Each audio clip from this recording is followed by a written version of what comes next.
All right, good afternoon, everyone, and thank you for joining this episode of the Pod Staff. With me today, I have Miss Lily Ha.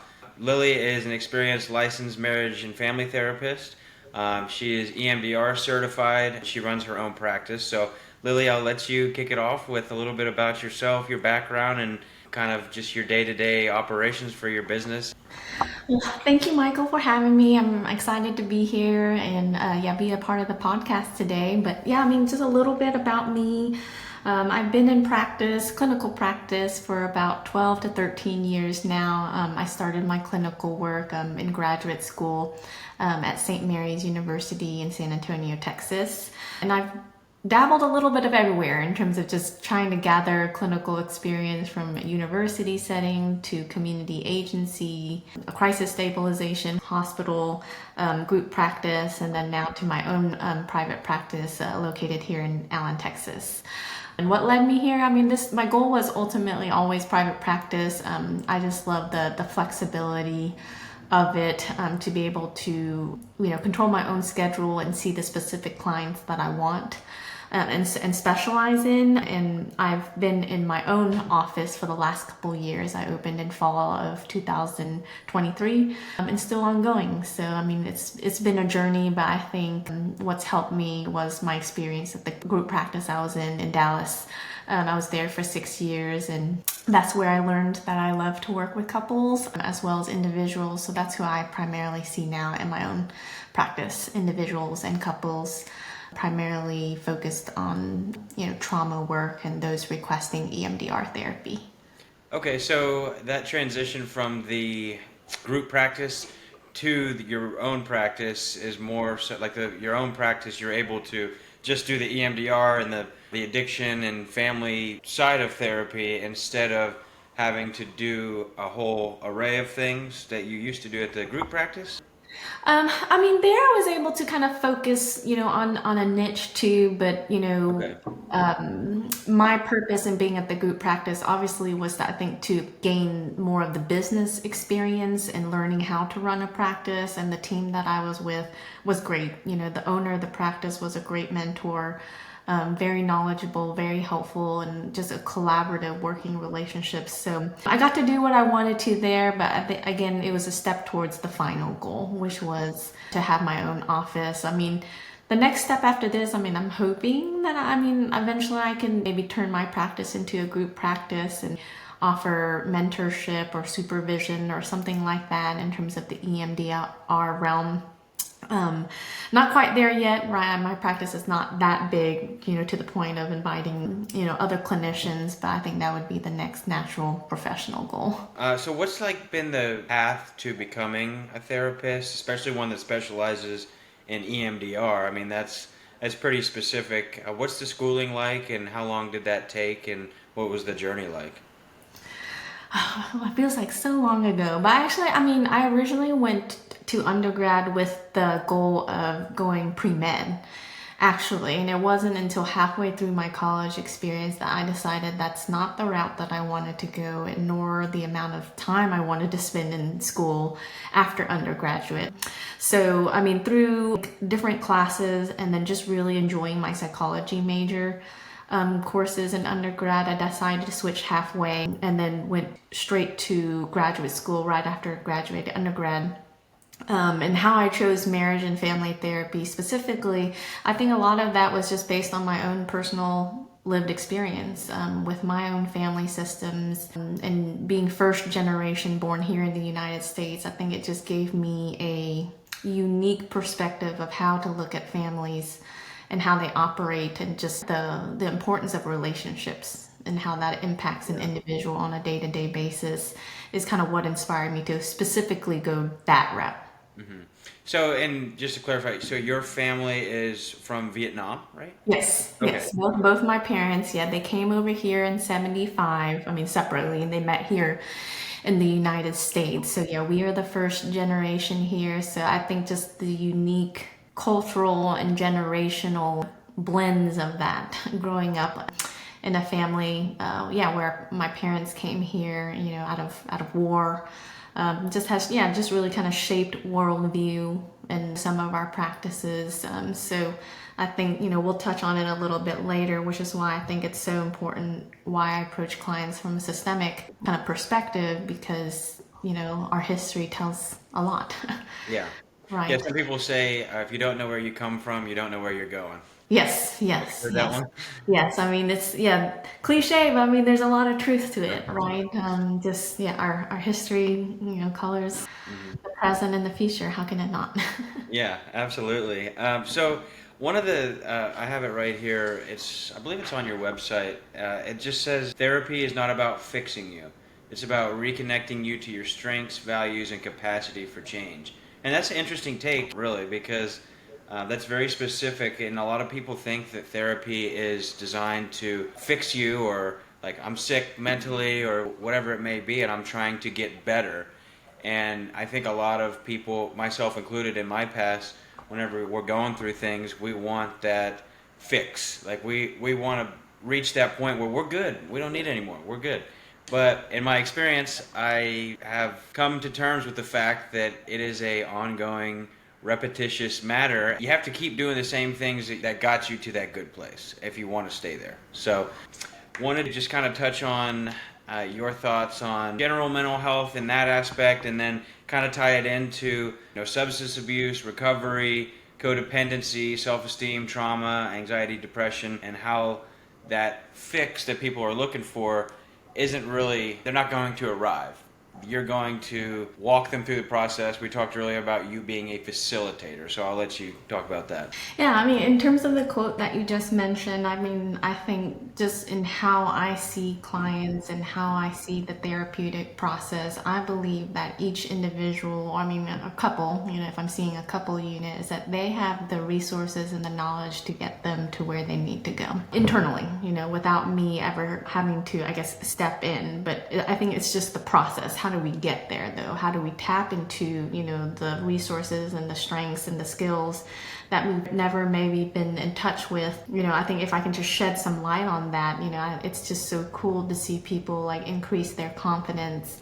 And wow, I never knew I could do that. I was like, I think it's always been there. Like, we've just never been able to shine a spotlight on that particular superpower in therapy, in terms of, trying to reframe what someone sees as something negative. Or I never thought my anxiety, for example, like was helpful. But I was like, well, if you look at it like this, like look at what it's gotten you through in terms of many different, stages in your life. So if anything, it's your superpower. Stress and anxiety, I think that's a kind of a controversial topic, because everyone's got it and everyone views it as negative. But I mean, you just touched on something that I've only heard a couple of times, where channeling that, reframing the mindset of, hey, I'm stressed, but that stress has allowed me to accomplish this, this, and that. What's that balance where stress and anxiety can be healthy and not just like you're being chased by a tiger, that fight or flight feeling? I mean, everything is in moderation, I think, is good too. And same with emotions, right? Emotions and feelings, like I tell my clients, tell us a story. And hopefully a lot of the time that they can move us or motivate us to action. If I'm stressed, right, then like I know I need to accomplish something. I need to go do something, for example, check it off my to-do list, and then I'll feel better. But if you're stressed chronically, though, right, like, or over the moderation or balanced amount, then that's where we lead to, chronic health conditions and things like that, or it impacting the couple unit, like you're taking all your stress out on me, your anger, and that's not okay. So, I mean, everyone, of course, allowed to have their emotions, but I think the awareness of them is important, and the balance. Right. Everything, like, hopefully in moderation, or like that I feel in control of my emotions, that they're not dictating every single decision and action that I take. Yeah. No, that's very interesting. Because I've noticed for myself that when I've been in like really stressful modes, I'll lose my train of thought a lot. I even saw someone one time and just asked the doctor, like, hey, do I have like early onset dementia or something like that? I'm forgetting things. And then, lo and behold, I get out of that stressful situation and I'm thinking clearly. I'm not losing my train of thought. I'm not having those same feelings of panic. And I'm able to actually just enjoy being me. So have you seen that a lot? I guess what's the most common thing between, let's just use couples for an example. What's the most common thing that you see come from that stress and anxiety manifesting into an issue in a relationship or maybe an addiction. Yeah, emotions can come across in a way that makes partners pull away from each other. And in some instances, they're completely misunderstood. I see a lot with anxiety that it can manifest in a lot of ways. And with my couples in particular, sometimes it can manifest a lot as irritation. The partner on the receiving end is like, well, why are you irritated with me? Why are we having to rush through this? Or what's bothering you so much? And then, I'll have the other, partner say like, I'm actually not irritated at you at all. I'm just really, really anxious right now. And I'm nervous that this is not going to go okay. So I think in the couples work, right, just slowing down conversation, but if you communicate the emotion, the true emotion that's happening, it helps couples understand one another more, and not personalize things. That like, oh, that makes sense why you're anxious. I didn't realize, well, then how can I be there for you? Like, if this is not about me, is there anything I can do to help with the anxiety for you to feel better in this moment? So it's a little bit of education, but just understanding, hey, these patterns and these things can play out, but if you change the way that you look at them, right, I'm not personalizing them anymore, then wow, I can totally react very differently than versus in a defensive position. Yeah. Like, oh, I feel like you're coming at me. Yeah, and I think we like to think that everything's about us naturally. So like, Yes. if your partner is storming around the house, you could sense tension. A lot of times it's very easy to say, what did I do wrong to cause this? And most of the time, at least for me, it has nothing to do with a partner or a friend, or it has to do with an issue that I'm dealing with, maybe an anxiety struggle. So what's that path of communication? Some tips for our listeners about if they're struggling with stuff like that with their spouse or their partner, how to ongoingly resolve that, maybe like a word track or something like that. I know some word tracks that sound corny end up actually being very helpful. Yeah, no, I mean, and this comes up quite a lot. One of the topics that I particularly enjoy working with and specialize in is codependency. So there's a heightened sensitivity with these couples if one partner is not in their norm, right, or feeling okay. Other partner automatically assumes, okay, are we not okay? Did I do something wrong? Like, are you not happy with me? Are you gonna leave me? Like, very like instantaneously, like worst case scenario, right? So working with these couples to slow down, and the partner again, not in the best space, even if you can't communicate it, like even a text it would be helpful, right? Like, hey, I've had a heavy day today, but just letting you know I'm gonna be off, but we're okay. So letting partner know exactly where you're at, and assuring them that we're okay, but just this is what's to be expected when I walk through the door, right? So no surprises, you don't have to be anxious when I walk through and you kind of see me in a downstate or something like that.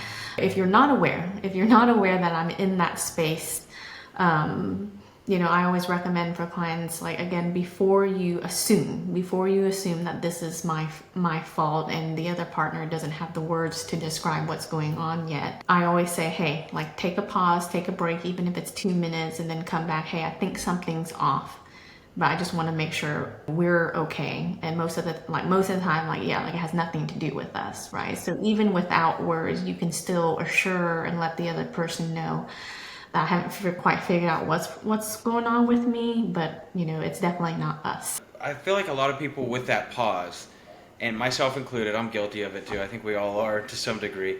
If we think it's something that we can resolve quickly, but the other person doesn't, then we may be impatient and say, well, no, let's resolve this right now. I think that's a very common thing to say, no, we're going to sit down and we're going to figure this out, when maybe if you took 30 minutes or maybe a whole day, maybe not fully apart, but just a day until you talk about it and formulate thoughts, in my experience, that's been a lot more helpful for me, because a lot of times, like you said, I don't know what's wrong, honestly. It's maybe I'm anxious about random things that maybe are not even coming to mind.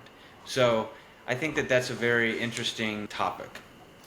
Yeah, and again, that comes up quite a lot too, because I think a lot of that too is driven by anxiety, right? If there's some tension between us, I want to solve it now. I don't want anything between us but I have to highlight it with my couples, right? But we're dealing with two different people with two different needs, right? When the person comes in that says, I want to deal with it right now, yeah, you get your need met, right, in fixing it right now, but then we end up completely ignoring the other person's need for a break or for a timeout, or just to even just collect their thoughts. Like, I just don't even know what to say right now. Like, I have to gather my words.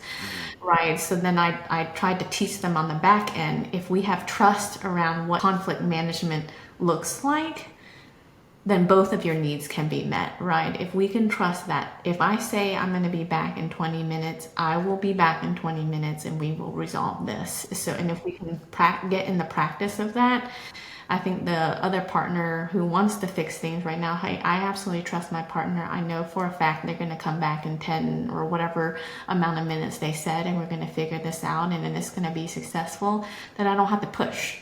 Right, but I think a lot of times there's an anxiety for pushing to fix it right now because are we going to get back to it, or is someone going to forget, or I don't know if I'm going to feel the same in about 20 minutes or 3 hours or whatever. So it's, again, a lot of trust that both partners will do the work to meet the goal, which is Yeah, that's really interesting because you wouldn't just think that trust is the best way to resolve that, but I think it really is. That's a great point because part of maybe gaining that trust is seeing the result, but you have to do it first. You have to blindly trust before you can begin to trust on a regular basis. correct, correct. Yes. I mean, it's a big leap of faith, right? And I mean, the other partner could say too, well, like if I ask for this, can I trust that you're actually going to give me the space, or you're going to come try and find me in 5 minutes and then push me at this again? So, both, again, partners are, doing the work. I'm not asking, for one to give up on their needs versus the other, that, both people have to take this leap of faith in order for this to work, right? And that relates to communication and conflict management, but also recovery, healing from recovery from substance abuse and addiction. It is not just the work of the person who's in recovery, it's the work of the partner too, and that I have to trust or lean in to what you're saying and what you're doing, and sometimes have to make the choice. I have to believe that we're going in the right direction, because if I don't trust, do we stay stuck? Are we not able to move forward? And so it's definitely a whole systems work to get couples to where they want to be post addiction issues. Yeah, no, that's interesting. I've heard the saying before, like it's supposed to be a nice thing between couples. If you're at 20%, I'll be the 80 to make the 100%. That's a very nice thought, but I want to ask you what your thoughts are and how to resolve it when both people are at 20 and there's still 60% that both of them are not giving, and that causes issues. Yeah, I mean, and that's a tricky position to be in, right? Because then if I see that and I feel that, I mean, if there's a stuckness there, it's, if you guys want to get better, like there has to be a leap of faith, right? Like I can't work that magic for you. I mean, one of you can't do it. If we really want to meet our goals, where can you muster up that motivation to try, to try and get us where you want to be? But then I always try to reframe it too. Okay, so you're not feeling very motivated. Like you just, I'm just going to wait till the other person does it. So I'll always ask them, okay, well then what are you willing to do? Hmm. You don't have to do anything, but That's what is good. one thing that you are willing to do in support of the couple's work for this week or for the next time that I see you? And that always, I think, helps disarm both or one partner, in terms of just giving them the agency to do something, right? Like, even if it's one small thing. That seemed to be really effective. What are some examples of a small thing? Because my mind, and I think a lot of people's minds, goes to like a big gesture or something like that, when it really could be something as simple as I'm willing to sit with you right now while you're crying or while you're anxious and rub your back or something like that. What's a common, just normal step that you've seen people take, a simple step that can really begin to start that healing process? I mean, I really try to, I mean, especially for couples in a tough position like that, I really try to highlight, I think the willingness to come to therapy is big. Like, Hmm. because I can't force them to be there, certainly. Not, I mean, let alone, not just one person, but let alone two, right? If you're coming as a couple. So, hey, are you willing to continue working at this and coming to therapy once a week. And if they say yes, I think we're already in the right direction. That's 1 hour committed a week, at least minimum, that we're doing something about this. So we're already going in the right direction. But outside of therapy, right? Okay, well, I am willing to revisit this topic with you. I feel comfortable enough to come back to the table and talk about this. But if we don't get anywhere, then we can agree to table it to therapy. And so, sometimes it's just that little push. And we're like, wow, we came back together and we were just really honest and we learned a lot, and that was really helpful. So it's not monumental changes that I ask couples to do, it's just meaningful changes. And sometimes it's very small, but meaningful down the road. No, thank you for that insight. I think it's all about finding those little things that you can do for each other. I mean, in a perfect world, if I'm only worried about your needs and you're only worried about my needs, then we're going to have a pretty solid day-to-day relationship. Yes, yeah. Prioritizing, one another, and, always making sure, we are a priority. But yeah, sometimes things, get lost along the way, right? History, hurt, resentment, and things can get in the way of doing that. But little things do help in terms of like even saying just I'm sorry. 2 very powerful but effective words, or just writing a little note in terms of, hey, I'm thinking of you. I hope you have a good day. Just, letting your partner know that you are on my mind. This is a priority. It can go a long way. Thank you for your insights on that topic. I do want to move on to addiction. This is a very controversial but very important topic, and I think it looks different for everyone. It's very near and dear to my heart. What are the most common addictions that you see? I mean, in terms of like the private practice setting, I've seen a lot of alcohol use and just, other drugs. Probably alcohol is like the primary, and I know you kind of had over my bio too. I mean, there's a lot of like relationship addiction, which is why I think kind of hand in hand, like with alcohol and other substance use, there's usually, the territory of codependency too. So there's relationship addiction that, I want to focus on, too. But yeah, in terms of like, there's other drugs that, obviously there's a commonality across all of the addictions, but in terms of private practice, like I have to be able to see clients who are functional, right, and are managing. But if you're, detoxing or in psychosis or having delusions, like I'm not the right setting to treat those symptoms.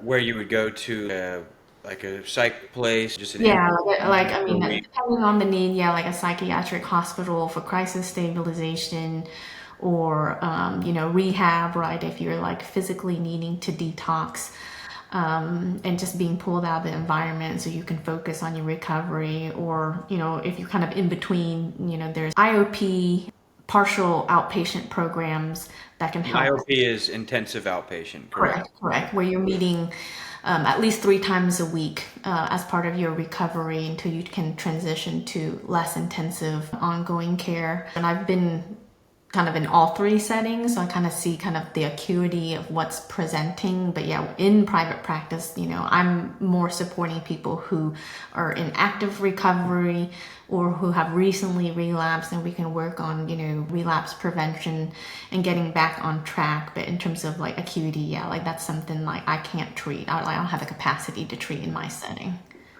Yeah, so at what point, let's just say someone has already detoxed or maybe doesn't need to detox, their addiction isn't physical, it's pretty mental, but it's still physical actions of picking up the bottle or, the drugs. At what point do you see that it's most beneficial for maybe not someone to not go to the psych facility, but maybe to a long-term rehab like we talked about earlier, like Healing Springs Ranch? That's one that's in North Texas. And those rehabs are nicer. They've got Tempur-Pedic mattresses, they've got chefs, stuff like that, kind of like the rehabs that you see in the movie. At what point are those beneficial, and how beneficial are they? If only I could recommend clients to places like that. Because I do see the benefit in that, in terms of just, taking a break from your real life and just solely focusing on your mental health and recovery. So a bit across my lifetime of work, like a lot of clients are just not in that position to be able to do that. So, I mean, how to support them best in their recovery, but, tailor a treatment plan that's still just as effective, in outpatient versus, send them to rehab and things like that. But I mean, I think those programs are great. Again, at my last practice, the group practice, I sent a couple of clients to short-term rehab, and both of them said that it was really effective and that they were, really, really thankful for it. But they also too had the resources and the support to do it. Right. But, can a lot of clients, can they just take off 2 months, to go? Not a lot, right? Unless, you are in the situation of like an FMLA or something like that. Just trying to figure out, again, what's the median in terms of how to support those clients. But no, I'd recommend it. If you have the time, the resources, and the ability, why not? We don't get that a lot, just with the pace of life and things like that. If you have the opportunity, I mean, go for it, right? And there are some excellent programs out there. But now that you asked that, though, it got me to thinking, like, outside of like alcohol use, I think, well, the way I see it, I would call it more work addiction. And I see that a lot as it relates to just, trauma work and processing, because I mean, yes, we have to work to survive, but working a lot can also be a distraction, a coping mechanism to avoid other things. And that's, what addiction is, right? Like you use other things, entities, substances, or persons to, avoid or cope with what's going on. So helping those type of clients to figure out some work-life balance and building coping skills, healthy coping skills, so you don't have to work in order to distract yourself from, what's bothering you. Yeah, I think that's interesting because right before you said that, I wrote down functional addiction. And I think that's the scariest form of addiction because you can have addiction disguised as work, or you can have, like, I've heard a lot about pornography addictions where you can hide it very well. And it's not like if someone's drunk, a lot of times you can smell it, you can see that they're slurring their words and kind of being sloppy. Some of those more functional addictions to where on paper, your work is good, your business is thriving, whatever it may be, yet you're struggling with this thing, and maybe that functional addiction is the level of work. So maybe you're making millions of dollars, but all you're doing is work, and you can't stop. Yeah, and that's tricky, right? I mean, I think just kind of culturally and as a society, right? Like, I mean, there's a lot of work and placing emphasis on work being part of your identity, if not your whole identity, right? So I can see what drives people to do it, right? But back to, I think, that balance, like work hard, achieve, everyone deserves success. But yeah, sometimes it does come with the cost, though. So are you working because you're trying to fill a void? Right? Are you trying to prove something or make yourself feel better? Or again, there's actual like goals that you want to achieve, but it's not driven by, other motivations. Like once I hit this marker in my career, that means I'm enough, or that means I'm successful. But that marker always keeps moving, right? So that's where I Yeah. think the trauma work starts to come in terms of what does work really mean to you. I just thought of a quote where it says your self 10 years ago would be so proud of where you are now.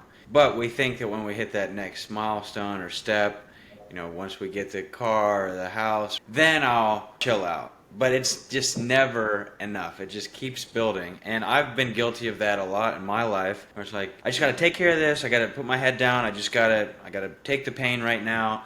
Once I finish this and everything looks good, then I'll chill out. And those are the times when I'm done with all that. Those are the times when I am the least chill and have the least amount of peace, because I have put everything that I needed to the side in order to accomplish a goal that in the end didn't even make me happy. Yes. I mean, and I hear about that a lot. I really do. I'm just kind of in the, kind of working age that I do with my adult clients, and culturally and generationally where things are at. So, I mean, but I really enjoy those conversations. I mean, in helping clients deconstruct what that really means and what really drives their behavior. So again, not to say that goal setting isn't a bad thing. It's definitely a good thing, but it's the motivation, why we do things though, and what we're really feeling after we accomplish those goals is what I want to track.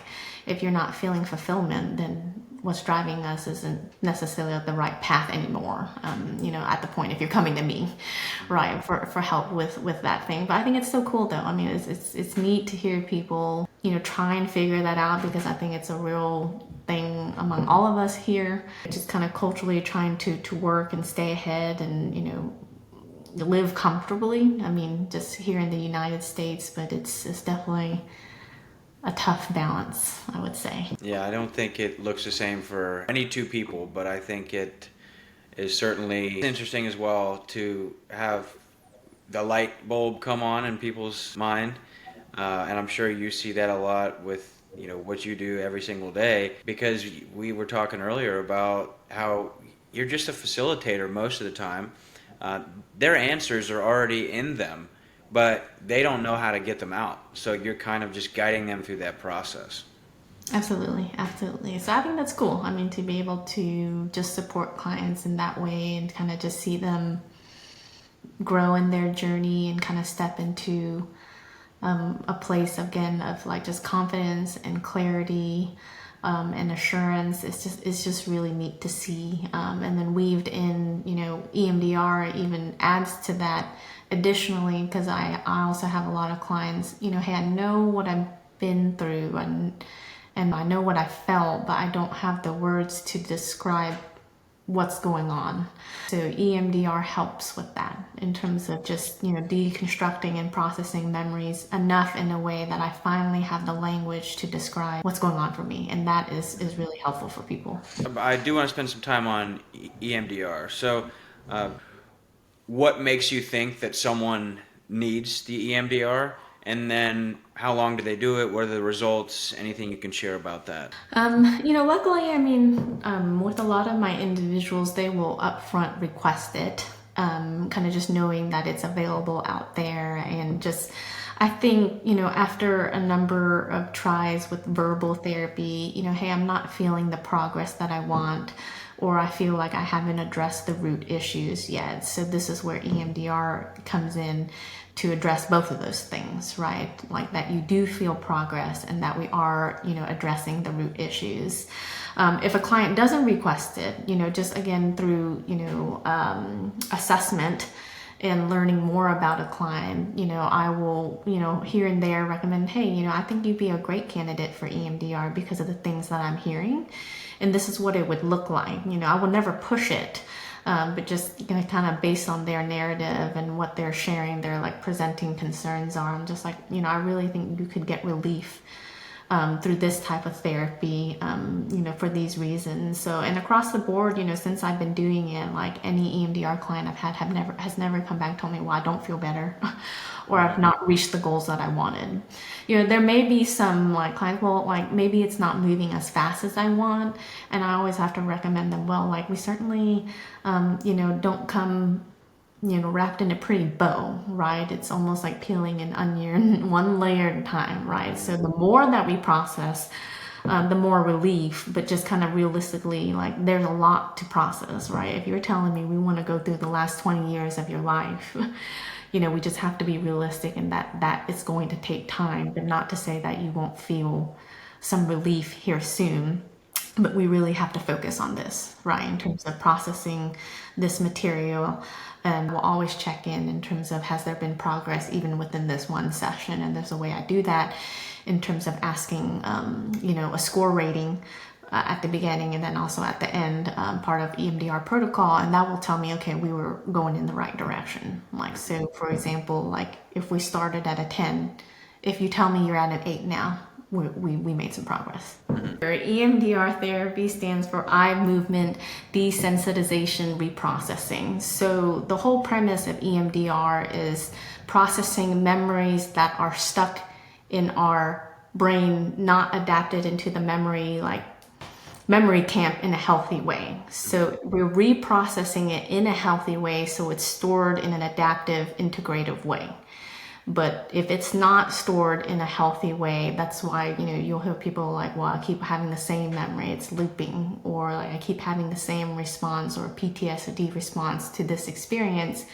That's a sign to me that that memory or that experience has not been processed correctly yet. And a lot of this time it's not because like I didn't mean to process it, not correctly, but we don't have time, like, right? Yeah. Like, well, I had to get back to it, right? Like with grief, right? In terms of losing a friend or a family member or something like that. Like I couldn't take time off. I had to go back to work. So sometimes they just sit there. So just the cool thing about EMDR is just, again, I used to think and feel one way about a memory, but now that it's been processed, like, I just don't feel that way anymore. Like there's like a physical, visceral difference in terms of before and after reprocessing something. Yeah, I have friends, they're a couple that have recently started EMDR to process some traumatic events. And it's very interesting to hear their breakthroughs. And I wonder, are breakthroughs like a big thing with EMDR, or is it, like you said, more gradual, or is it just a gradual process to get to a breakthrough? Yeah, no, I mean, I honestly think it's both. Sometimes the breakthrough can just be, again, a perspective shift. Like, well, now that I see it in that way, it just makes total sense. Hmm. Or a breakthrough could be something like, wow, I finally have a word to describe what was going on for me at the time. And I'm thinking of this client here recently, like, she had never said it before in therapy, and I also didn't want to put the words to her mouth, but through a recent processing session, she was just like, well, now that I say this out loud, like my mom abused me. I mean, she abused me badly. And I was like, wow, I mean, well, you've never said that before, and what does that mean to you now? And then she broke down in tears. So just, again, I think the power of words and those type of breakthroughs can be very validating and healing for clients. And, I think they come when needed, in terms of just knowing that my hard work is paying off. So a lot of it is like the results in those breakthroughs are actually being able to formulate the words of the feelings that were so traumatic in the past, correct? Correct. Yeah, just because, I mean, I think with trauma and, complex trauma, a lot of it is just unspoken, or at least from my experience with my clients, right? Like we just never talked about it, never acknowledged it, just never did anything with it. So just being able to talk about it now and make sense of it and how it's affected me, since then is very validating for clients. I bet it's really cool to see those breakthroughs happen firsthand too. Oh yeah, no, it's so cool. And I do EMDR both virtually and in person. Not to say one is better than the other, but if a client does, have a breakthrough in session, whether virtually or in person, it's just so cool to see. Like you can see it through their eyes or through their emotions or body language. Like there's just a very notable shift for everybody in the room, and it's really cool to witness, because I can't plan for those moments, and certainly the client can't either, but to be able to experience that with them is very, very cool. What's a common qualification for someone to be recommended to EMDR? Like, I know we talked about it's got to be, they have to have had some trauma in the past, it's not processed or hasn't been reprocessed, but what are some common things? Like, you mentioned abuse. Is abuse one of those really common things that needs to be done through EMDR to have that breakthrough? Not necessarily, but I think why I vouch for EMDR is the physical aspect of it, right? Because, trauma, happens to us emotionally, mentally, and physically. So EMDR is able to target all three. Right, versus, we can verbally process, someone who's gone through abuse, but does it address the physical symptoms that I've carried, because the body will remember too. And the reason why, I hit the physical aspect so hard is because a lot of these things that people are dealing with now, for example, addiction, is a manifestation of things unprocessed. Physically, mentally, and emotionally, right? So if you go back and address those things at the root, then the things that you're suffering from now should, in theory, be alleviated or dramatically decrease, right? Because again, I'm not, stuck on that memory or that experience anymore. Like I've processed it and I've been able to move on. So that's why I think, at least presently, right? I think it's so cool, not just EMDR, but other therapies that are being introduced to address kind of all sides of it. like ketamine assisted therapy or psychedelic assisted therapy is trying to target all of them, because it's that important to address if you really want to be able to heal fully. That That's all interesting. Psychedelic guided therapy. Is that a very common thing these days? It's not yet, or at least not here in Texas. I mean, I know that we're getting there. And, just kind of looking at licensing and regulation stuff, they're definitely talking about it more.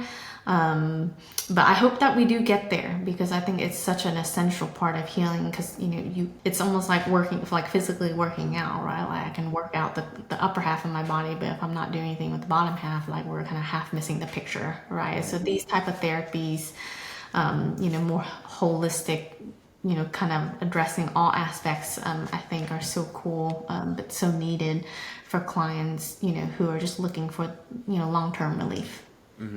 Yeah, I read a book one time called "The Body Keeps the Score," and it was very interesting to me because it talks about like how ailments are like a back pain or a pain in your shoulder or something like that. But a lot of times, if there wasn't an injury to that spot, it's just been hurting for a long time. A lot of times, if you have a breakthrough mentally, the book talks about how that ailment could actually be relieved fully. Yes. And I think that's the cool thing in terms of like there are, I think, answers and a path to feeling better, but I think it just requires, just I think slowing down and just kind of maybe some re-education in terms of like how to approach healing and what that looks like, and not just, taking a medicine so I'll feel better, or if I just go, see the chiropractor, I feel better. But, if we slow down and listen to our gut, our mind, and our body, like it usually tells a different story in terms of what we're needing to feel better. No, that's incredibly interesting, and I'm hoping that some of our listeners maybe can relate to some of this stuff. I think it's awesome that you full time have a business that you're able to focus on mental health for a living. I think that is incredible. Well, thank you. I mean, I certainly enjoy it. I mean, I don't think I'd be doing this work if I didn't enjoy it or have a passion for it. But it's neat. I mean, I think it's my way that, I can try and help the world, or at least our community, like a little bit at a time. But it's amazing. It's been really neat to work with all the clients that I have across over the years, and maintain long-term relationship with some of my long-standing clients, and just to be a part of their lives. Like I definitely don't take it for granted. Yeah, that's awesome. As we come up on time here, I wanted to just give you a chance to share any final thoughts to maybe someone out there who is battling mental health, is battling past trauma. Maybe they have a feeling of anxiety that they haven't been able to shake. Is there anything that you could share that may help someone out there? I mean, for those, who are, possibly looking for help, I hope, through at least, our conversation today, it helps deconstruct, like, I think the fears or the glamour around therapy and what it's supposed to look like or should be like. And it's really, it just starts with the conversation, from human to human. I'm a human, you're a human. Let's see where a conversation can lead us, right?